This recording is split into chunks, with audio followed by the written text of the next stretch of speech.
Alright, I registered for a $1 PLO. Oh, let's do this too. We'll do it double if we can get in. Bam. $1 Rockford, $1 PLO.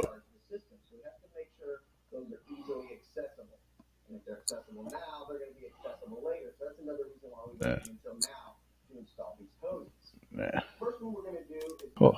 Oh man, I forgot there was a free roll on too. Oh, this must be the free one.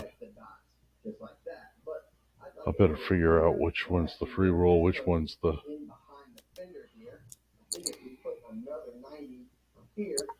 This over here is obvious, the PLO.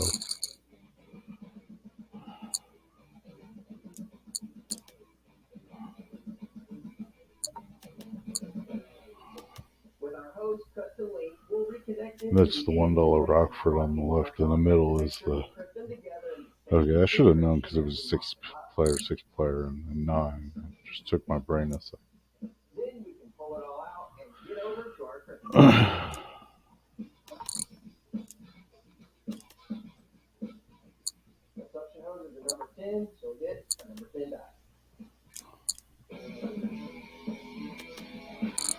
Ooh, we hit trip 9s over here.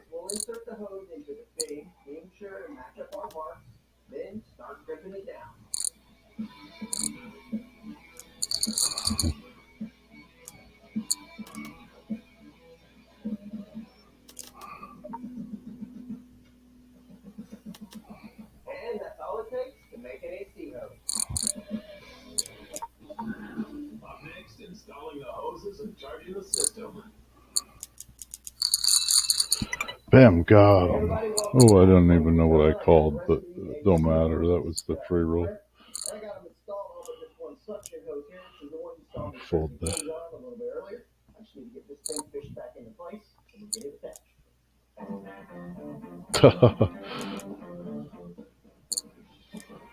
That's horrible. I got trapeces back here, but.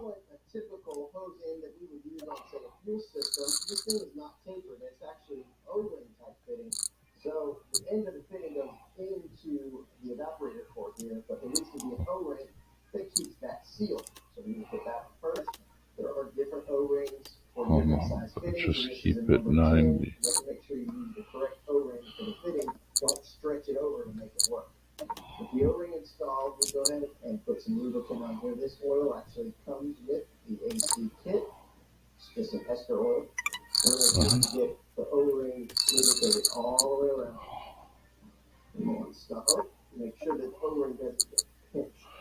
Whew.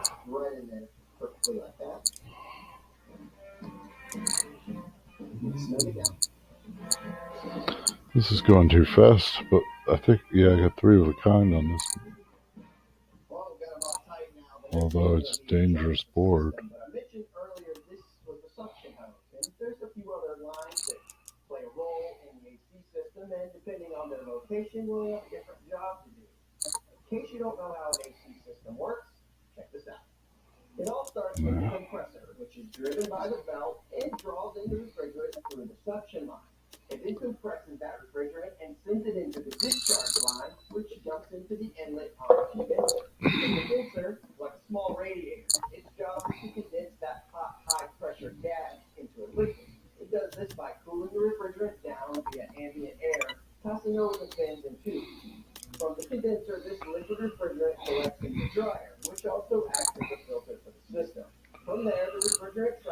Let that one go.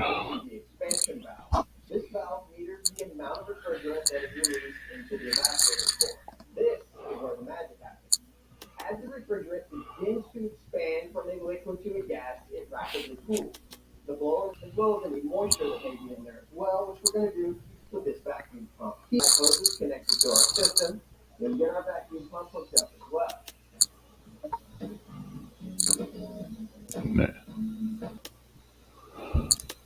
Welcome back. Before the break, we hooked up a vacuum pump to our Chevelle AC system so that we can get the air removed from it. Maximum vacuum for this pump is going to be a leak. This is a really good way to check for a leak.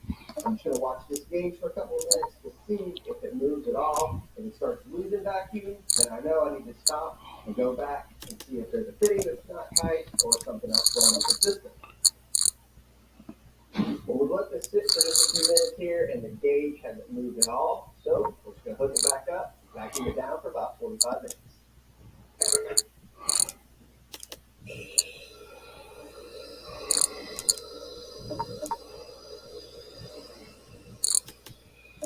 While he's busy working on that, I'm going to start reviving a couple of these taillight lenses for our Chevelle. Now, the first step in doing this, we'd have to get them clean, but I've done that so we can move on to buffing.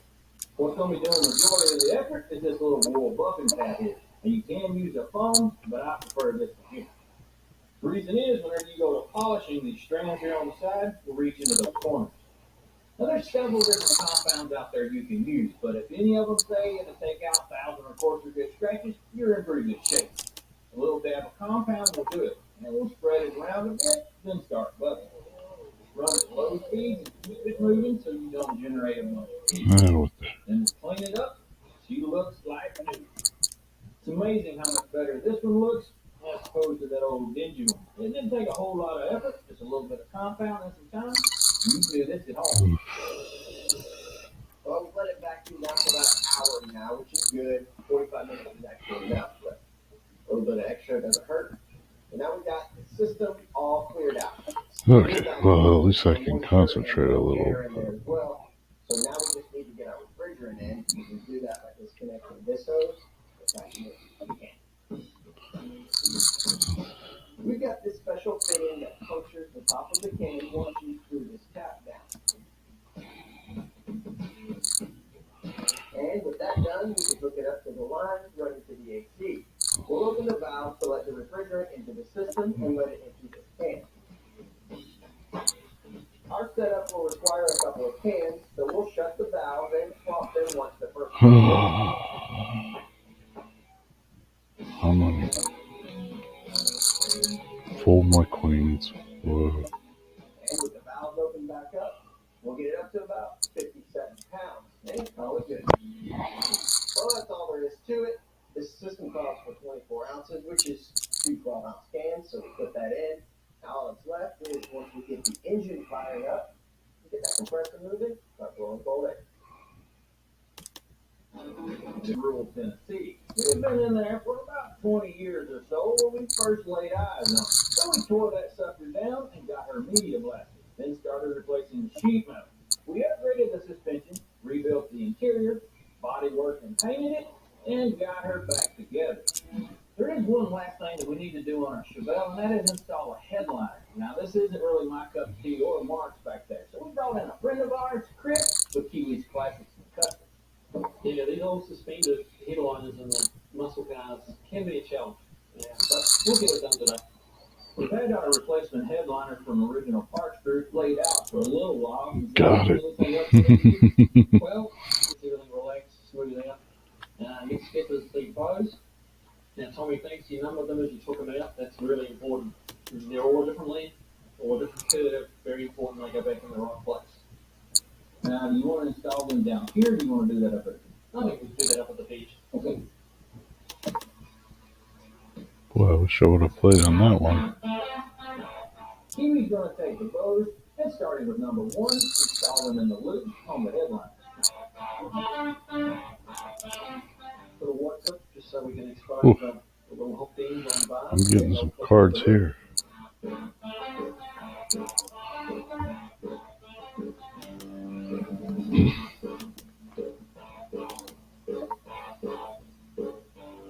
Now, putting the sunblower screws in, which probably seems a little odd, but one thing you'll find is once the headliner's in, it's very hard to find a hole where the sunblower go. You put the three little screws in, they poke down through the headliner, that's the spot. Easy. So the next step that Kiwi said that we needed to do is take some adhesive here and spray it all the way around the perimeter. How far in do I need to spray this stuff? About 6 inches from the edge will work on this. Alright. Now this just doesn't really seem I need a queen or a It's a little 7. hard to keep all that glue off the upholstery when you take this piece of material in there. Well, that's a mistake a few people make. This stuff is contact adhesive, so you spray it on both surfaces and let it dry, because it's touch dry. Then then you put it together. So once it's dry, no need. Nah. I guess I'll break the rest of the roof break.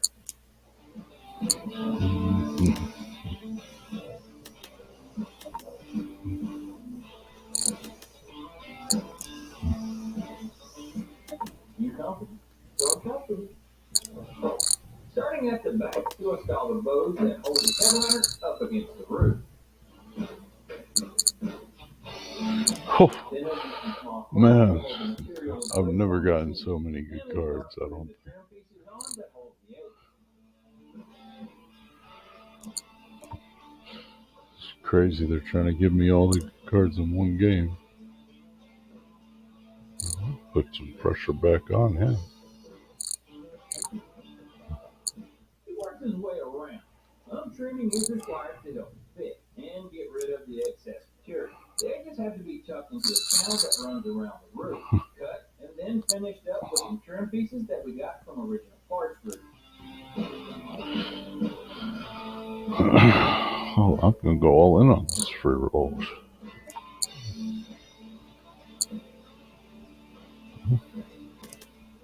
We'll also be reinstalling pieces like this, which we refurbished.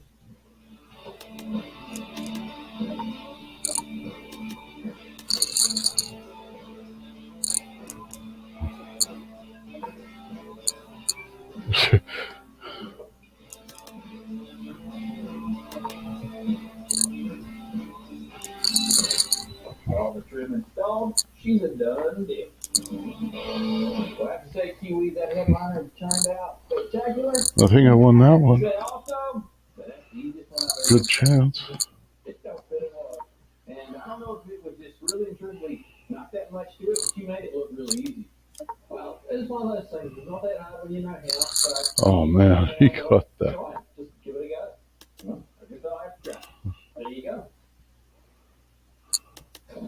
Hey everybody, welcome back. Well, we've got our Chevelle complete now, and it's ready for its maiden voyage. Now, we have a special road trip planned for this thing, and before we get it out there and start having issues or safety problems, we wanted to double check everything. Hey, but we brought it back in here, let it sit and let it cool, and now's the time we want to get everything on what's open. Ooh. Yeah, you pretty much want to start whenever you're doing this type Ooh. of check with your basics. Anything Ooh. with fluid or if you That's no good for me. Safety is important, Nice, so man. let's check the brakes first. Here on the master cylinder, you obviously want to check the fluid level. Man, open up, tighten it down pretty good. Pretty much topped off. You want to check this on the front and back if your master cylinder doesn't move off from one port to the other. Next thing you want to check is all your lines and fittings. Simple way to do that is just take your dry finger and rub across the bottom of it. If you get a little bit of moisture on there, well, it means that thing's kind of seeping. You want to repair that for sure. But ours looks good. It's also a good idea to check all your other fluids of your vehicle. Now, you have to check the transmission fluid with the car running, and we did that right before we shut this thing down. You want to check the motor oil and your radiator coolant. Now, make sure that you take this cap off with the car cold. If you take this thing off when it's hot, well, you're probably going to get burned. There's a good chance you might accidentally create you a geyser. And you want to check your power steering fluid if you got that option. The other thing you can do is take a look under your car. Any leaks, whatever the evidence of it down here dripping on your floor. Heat on it softens it up just a bit. And then you need to come back and tighten your clamps down. Seen this a whole bunch of times. The next thing I do after checking all the clamps is check every fastener that has or is connected to a moving part. Your belts, your tensioners, your throttle cable, all type of things. And it all depends on the car and its options. And I tell you, this can take a little bit of time, but it can save you a whole lot of heartache. Now, the next thing we're going to check is our lug nuts, and I know that seems really obvious, but that's actually one of the things that a lot of people overlook. Now, if you were my high school ag shop teacher, Billy Michael, you'd say, you use the 4-way to tighten those, you're going to get a referral. So, make sure you use a torque wrench and check your wheel manufacturer for torque strength. All right, looks good. Well, we got the lug nuts checked on to the woods near the North Carolina 129. Better known as the tail of the dragon. Now that's 318 turns in 11 miles. And with our old Chevelle, you know, we upgraded the brakes, the suspension, and all that good stuff. And us being this close, we had to come check it out. The drive from Gatlinburg to Deals Gap, North Carolina was no joke, because to get here, we went It's super popular with the motorcycle and sports car crowds, and for good reason. This stretch of US 129 is nestled in the Smoky Mountains, which is a beautiful area to visit. It's a heck of a combination of great outdoors and some sweet rides. So we figured this would be a great place to break in our 72 Chevelle. She's come a long way from that barn we found her in a couple of years ago. So why don't we hop in and take her down the dragon? Roar!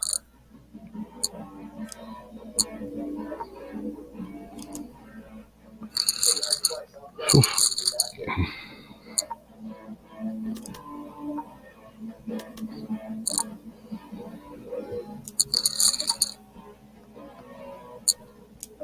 Mark, what do you think about the twisty turnies here? I think it's great. You wouldn't think a Chevelle would be able to handle stuff like this, but it does surprisingly well.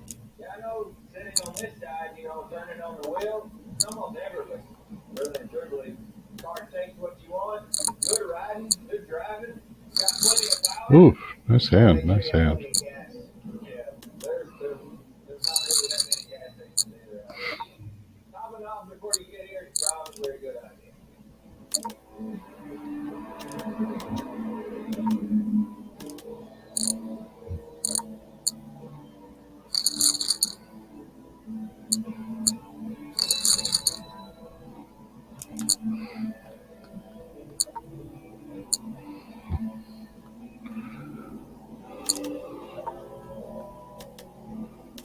Yeah, the thing about a car like this, it is pretty capable of going out. If you want to take a different drag strip, you could, or go out, hammer between stoplights. But I think out here is where it really shines because it is such a great cruiser. You can just cruise around and just keep it low throttle and take the curves, or you can hammer hard if you want.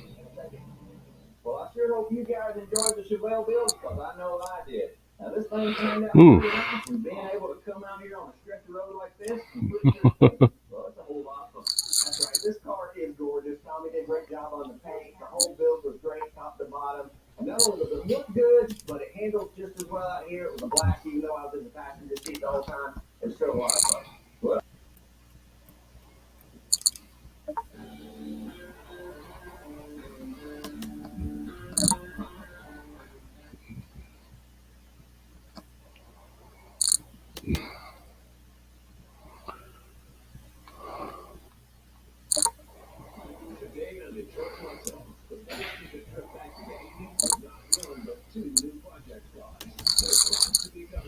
Haha, I won.